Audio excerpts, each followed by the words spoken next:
This is the study session on financial reporting and analysis and the reading on understanding income statements. Now remember, in the first two readings, they were kind of big picture items.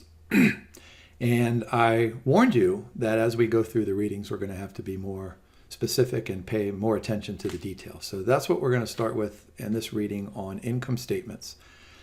What we're going to do is start at the very top, P times Q, which is the revenue, and we're going to work our way all the way to the bottom, and we're going to call that net income. So let's pay attention to the details from the top to the bottom of the income statement. First LOS is a simple one, asks us to describe and actually define an income statement. So an income statement provides information on the financial performance of a company over a specified period of time. Remember, in the previous reading, I suggested to you that a balance sheet was like taking a picture of a company at any given time, but an income statement is like taking a movie of a company over time. All right, so under both the international standards and the U.S. standards, the income statement may be presented as either a separate statement followed by comprehensive income or a single statement of comprehensive income. And the international financial reporting standards also require that there are things like line items and headings and subtotals and all that good stuff to help explain exactly what's going on. Notable components, of course, revenues minus expenses. This is the big thing on the income statement. What's the goal of the business? Remember from our capital budgeting discussions, always maximize shareholder wealth. And we've learned that firms can do this a variety of ways, one of which is to make something for pennies and sell it for dollars. And so revenues minus expenses, that's called some kind of operating income. Accountants tend to like to call it gross profit, and then we take out some other kinds of cost of goods sold, and we call that operating profit, and then we take out some other stuff and we call it net profit, although accountants like to call it net income. Here's a nice picture of Nike's consolidated statements of income for years 2015 through 2017. Notice revenues of 34, cost of sales of 19. That gives them a gross profit of 15. And then I really like Nike's creativity. Look here, they have demand creation expense and operating overhead expense. That sounds an awful lot to me like variable expenses and fixed expenses, although we have fancy names for this stuff. And then net income at the bottom, 4240, so that's millions of dollars. So in 2017, Nike generated a net income in excess of $4 billion. All right, how about one of these long LOSs? Describe general principles, revenue recognition, and accrual accounting, and then a bunch of other stuff that relates to those two things. Remember, accrual accounting is kind of an accounting policy that recognizes that cash doesn't really drive economic changes in a company. I mean, of course it does, but there are other things like selling on credit, revenue recognition. There are some rules about that as well. We'll discuss those in the next couple of slides. So when should revenue be recognized? The international standards suggest that revenue is recognized when there's a transfer of ownership and those risks have been transferred, no control over the good, revenue can be measured reliably, economic benefits will probably be realized. The GAAP guidelines are just a little bit more vague. Revenue is recognized when it is realized or realizable and earned. And so there's evidence of trade and that a product or service has been delivered. How about special cases of revenue recognition? I mean, it's one thing, going back to my example of working in the donut factory during my college years, it's one thing when a donut factory sells a donut at their retail store. I mean, clearly you hand over the donut and you get $1 or whatever it is. So that's a good revenue recognition. But there are some complicating factors out there. What happens when there are things like long-term contracts or installment sales, when the cash or the promise to pay cash doesn't exactly match up with the timing of, when the expenses were incurred or when the revenues were actually realized?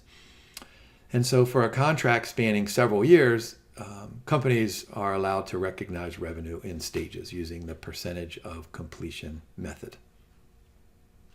What about installment sales? If I'm a manufacturer of air conditioners, and these massive air conditioners for malls and colleges and airports, and I sell $20 million worth of air conditioners to an airport, and I go and install them, and I say, you know what, you don't have to pay me all today. Maybe you could just use your credit card or pay me on installment. And so the airport agrees to pay me in installments. Maybe they'll chop it up into 4 quarterly payments or over 2 years, or whatever it could be, whatever the terms of the trade are. And then of course, I'm not going to let them do this for free. I'm going to charge them an interest rate. So we need to separate sales price and the interest component for installment sales. What about barter transactions? Of course, I'm guessing you guys know a little bit about history. If you go way, way back into the old days, I always imagined there were 2 farms and 2 farmers. One farmer raised chickens and another farmer grew wheat. And so these 2 families looked at each other and said, hey, let's trade chickens for wheat. And so there was an exchange rate between chickens and wheat. Of course, in the old days, there were no accounting bodies to keep track of this stuff. And over the years, banks and central banks started issuing money and coins. And so that most transactions are not barter transactions. But it's amazing how much bartering continues to go on today. So, of course, FASB, which has been around since 1973, they're interested in, trying to determine what is really revenue and what is really an expense. Let me give you a couple of quick examples. Service industry, like a restaurant, the margins in the restaurant industry are not large. And so restaurants are always looking to cut back on their cash expenses. And so restaurants will regularly trade their food services for things like maybe carpet cleaning or window cleaning or purchasing a new oven. And they'll say, hey, we need a new pizza oven. And what we'll do instead of paying you cash is that we'll provide your business with lunches for the next 2 weeks or whatever the arrangement is. So think about this. How is this recognized as a revenue on one hand and an expense on the other hand? But today, bartering goes on, for the most part, in the publishing industry. And so you have these publishers of things like magazines and newspapers. Does anybody ever read newspapers anymore? I do. I read the Wall Street Journal every day, and you should too. Or internet sites or web pages. And so what they do is they barter ad space. I'll give you space on my web page if you give me space on your web page. And so this advertising goes back and forth where there's maybe little or no cash trading hands. So this is lots of bartering going on these days. And so what are the rules? Under the international standards, revenue from barter transactions must be measured based on fair value. Based on similar non-barter transactions. So going back to the restaurant example, if the cleaning company charges $1,000 to clean the carpets, or the oven costs, I don't even know what a pizza oven would cost, $1,000. Whatever it is, and so it's kind of, if you can keep track of what those non-barter transaction monetary value is, that's what you record the revenue as. Under GAAP, can only be recognized if there is a historical value of similar trades. How about gross versus net reporting? So, clearly you have P times Q, so you have all those revenues at the top of the income statement. But then we're going to subtract out the cost of those goods sold. And a lot of times it's just easier to report net revenues or net sales. And so GAAP gives us guidelines about when to require gross reporting. Let's take an example of, let's suppose I'm a construction company and I agree to build an airport. And so I sign a contract today and I agree to build an airport. And those of you who fly regularly know that airport construction goes on for a really, really long time. And so I'm building this building, maybe a parking garage, and it's going to take me a couple of years. And then when I'm done it, then I'll get paid fully, and then my contract will be gone. So gross reporting, what does that sound like? Primary, obligor, yeah, that makes sense. Bears credit and investment risk, yep. Can choose the supplier, latitude to establish prices. And so that makes sense that should be gross reporting. Now remember, let me go back here and say one quick thing. Remember, we talked about this in those previous 2 videos on the first 2 readings here, that what we're trying to do is make certain that the financial reports are transparent and consistent and accurate so that we as financial analysts can make a judgment on valuation. And so bartering and net reporting, we need to know the rules so that we can go back and look at those financial statements and make an accurate judgment and a reasonable judgment based on that information that has been provided to us. All right, how about revenue recognition and the financial implications? So let's think about this. If companies will make decisions that tend to recognize revenue a little bit earlier or a little bit later, or if the company has to make some estimates based on paying a little bit earlier or paying a little bit later, that has implications for the bottom of the income statement. And so there are 2 issues here. If a policy results in revenue recognition sooner rather than later, we call that being less conservative.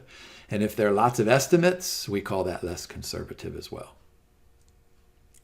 So make sure that when you're comparing 2 companies, it's so easy just to look at 2 companies and try to decide which one you want to recommend. It's so easy just to look at like a price earnings ratio and make a quick heuristic decision, but that's not the way financial analysis ought to work. Remember, all that stuff that we talked about back in the ethics section is that not only do you have to evaluate these 2 companies individually, but you need to compare them and you need to know what their revenue recognition policies are. All right, what happens to revenue when we have a choice? So percent of completion method means that we're gonna recognize revenue when we complete a certain percentage of the contract or the transaction. And so we might do it in stages, like 1/3 and 2/3 and then 3/3. Or if we really don't know if we're getting paid or when we're getting paid or what we're getting paid, then we've got to do the completed contract method, which means we don't recognize it until the end.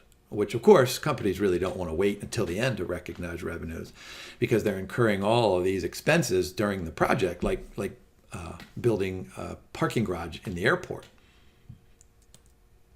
Here's a good example. We have a contract to build a machine for $5 million.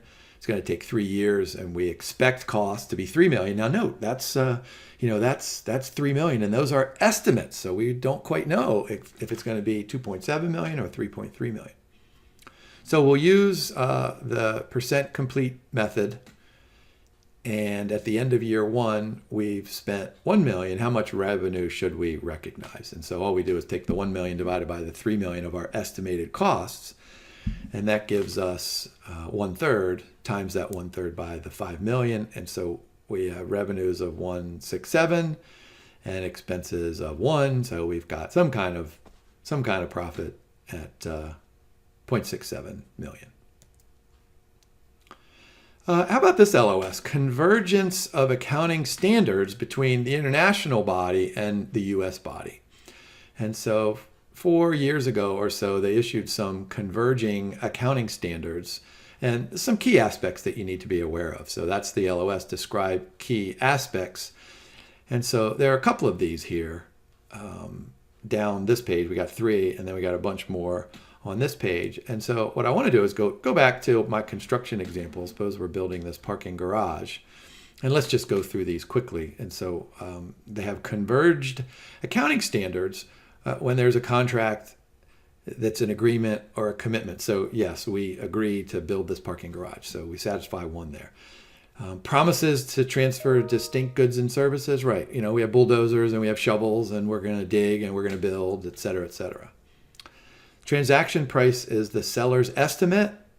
Well, of course, we're going to negotiate. We put in a bid and, then maybe we negotiate, but the seller then makes that estimate. All right, we satisfied that one. Revenue will be recognized whenever a performance obligation is fulfilled. So back in the contract, it says something like, look, when you lay 25 bricks, we'll pay you X amount of dollars. And then we'll have a receivable or a liability when they have been met or received without payment. So that makes sense. We'll have an accounts receivable or an accounts payable. That makes perfect sense. The incremental costs for obtaining a contract and other costs incurred to fulfill a contract must be capitalized or reported as an asset. How about this example? Suppose I need to buy a new bulldozer to build this parking garage. So what does that mean? That bulldozer, I'm probably going to use the bulldozer for this project, and then I'm probably going to use it for other projects. So that's going to be an asset. But when I have to put gas in, do bulldozers run on gas or diesel fuel or oil? Whatever bulldozers run on, that'll probably be an expense. And then at the end of the year, companies are required to disclose the information about the contract in terms of how it relates to the customer and how it relates to different categories of contracts. All right, how about some principles of expense recognition and some applications? So here's this big old principles-based stuff. We want to do some matching here. We want to match the revenues with the expenses. And so if I have the bulldozer and the bulldozer is pushing away the dirt, and I have the gas going into the bulldozer that's pushing away the dirt, well then clearly that gas matches up with the revenue generated by the bulldozer.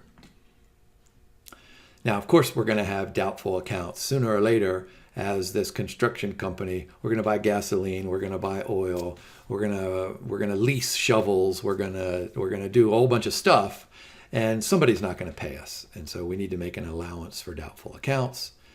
And then if we put a warranty on this, we've got to make an allowance for the warranty of future expenses.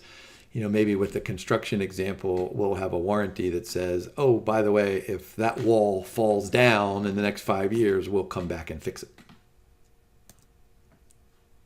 How about non-recurring items? So discontinued operations or unusual or frequent items. This is going to fall under the separate heading of non-recurring items. And of course, this goes by the way of transparency. When a company sells an asset, remember years ago, Procter & Gamble sold its Jiffy peanut butter product line. So they decided they had to report that as a non-recurring item because it's not part of operations, and that should make sense. How about when we change accounting policies? The goal is to do this retrospectively. And so we go back and then we redo all of our old financial statements and we put together our current financial statements as if the policy change has always been implemented. I remember back in my undergraduate accounting days as an accounting major having to go back and restate the financial statements. And I do remember not liking doing that. What about operating and non-operating components of the income statement? Operating income is the activity that is generated by the assets of the business, the core part of the business, like building this building. You guys have been paying attention to my videos know that I always like to give miniature golf course examples because I'm fascinated with these miniature golf courses at the beach. There's so many of them. But you go to a miniature golf course and boy, do you have to pay for parking? Do they have a vending machine? Do they sell ice cream on the side? And so non-operating income are those revenues and costs that are outside of the core business. I'm not really sure which one is operating and not operating for the miniature golf course, but you get the sense that companies have other things that they do and maybe other things that they want to do that would produce non-operating income. And here's a good example, Atlanta Oil. Notice we start with sales at the top of 350 and down at the bottom we have net income of 95. So somewhere in there we had a bunch of expenses, and they include things like cost of goods sold and all of our operating expenses, including depreciation. But then we have non-operating revenues and expenses, and so a lot of times this is interest related. and sometimes they're gain related. So that's just $1,000 out of the $350 in total sales. So it sounds an awful lot like this is a minor part of our business. You wouldn't call that the core function of the business here. All right, how about earnings per share? As financial analysts and as consumers of financial information, if you watch television or read the Wall Street Journal, you'll find that EPS, everybody talks about earnings per share. So this is really important. What it does, go back here, if we take that net income and divide by the number of outstanding shares, kind of a general formula, we get the earnings that are available to the shareholders. And remember, when you become a shareholder, you have a claim on the earning stream of the business. Claim on the earnings stream. You don't have a claim on the assets. You don't have a claim on the product lines. You have a claim on the earnings stream generated by those assets and those product lines. So the question then becomes, how do we compute earnings per share? And it's not quite as simple as just taking 95 divided by the number of outstanding shares in this example back here, but it can be. If a company has a simple capital structure, what that means is that it doesn't have any securities that have what we call embedded options, like a convertible bond.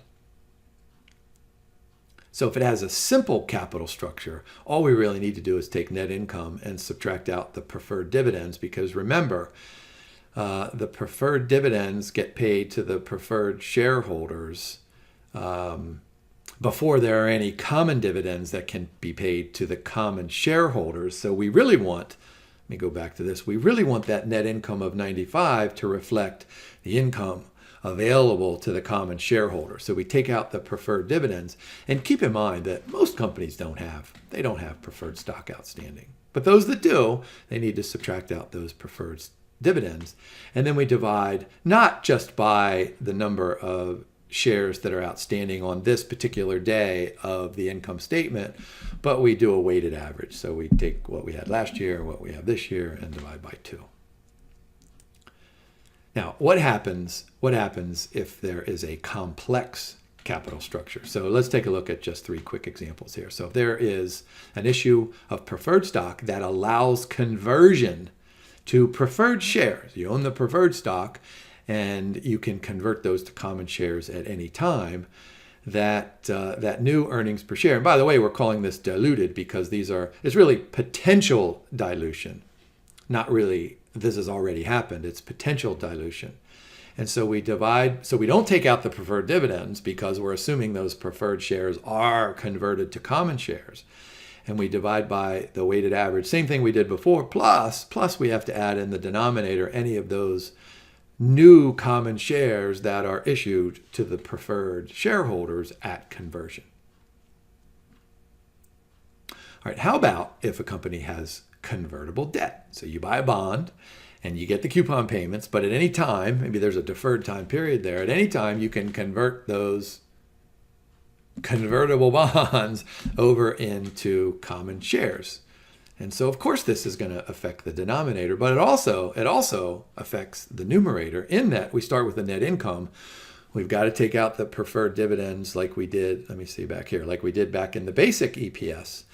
But then we have to add in the after-tax interest on the convertible debt because that reflects the interest expense on that convertible debt. And remember that we are allowed to deduct that on the income statement, so we have to do the after-tax thing because we get a subsidy.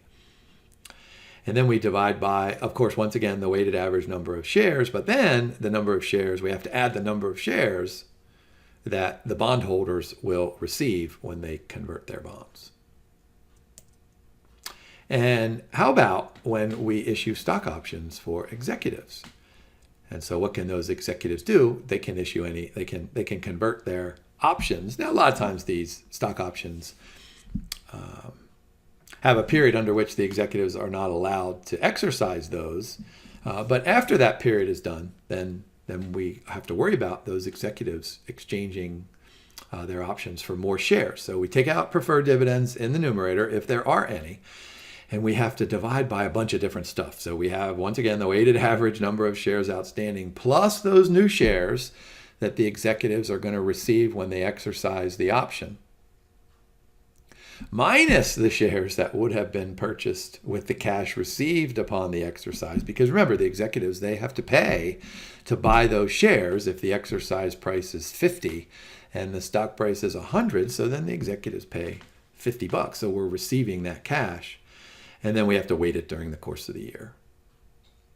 And there's a good example of the Nike consolidated statements of income. So look at the bottom there. There's the basic EPS, which is required to report. So this is if none of this stuff happens, right? None of that stuff there and none of the stuff at the top happens. And then the fully diluted ones, what does that number read? 251. So there's a 5-cent difference in the Nike income statement on EPS.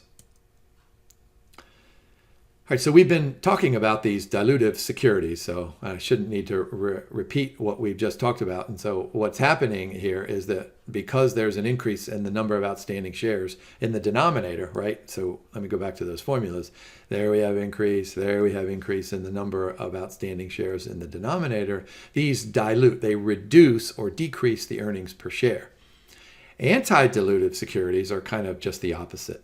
And these are securities that will result in an increase in the earnings per share after that security.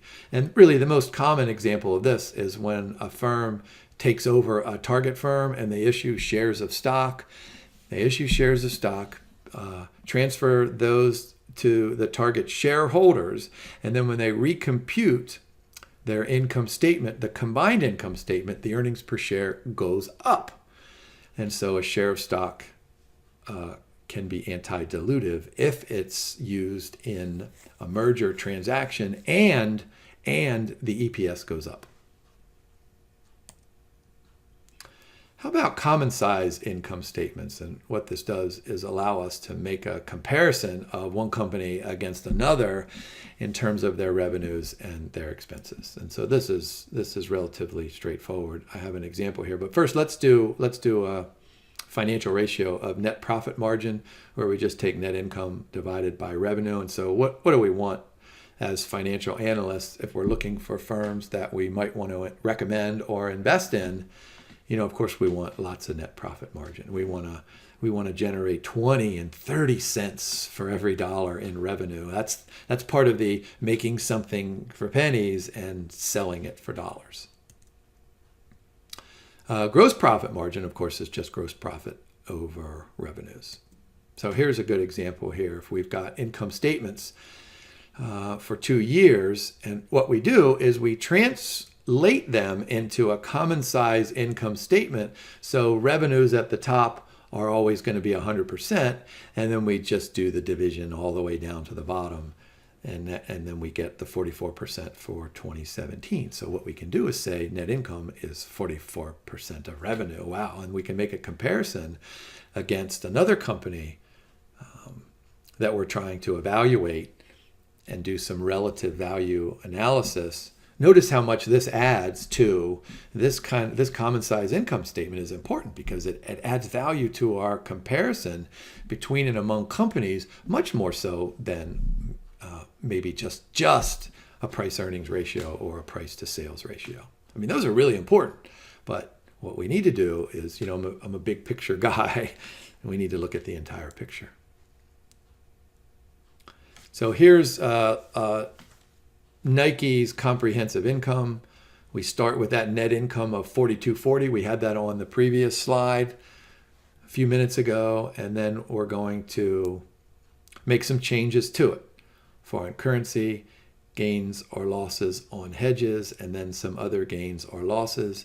And by the way, when we have a really, really fascinating discussion on derivative securities, we're going to talk about corporations and how they use forward and futures and option contracts to hedge. And then when that hedge goes in their direction, they get to report a gain on hedging, and what goes against their direction, they have to report a loss. And so they have to explain it to shareholders. They say, hey, look, we did the right thing. We just happened to lose.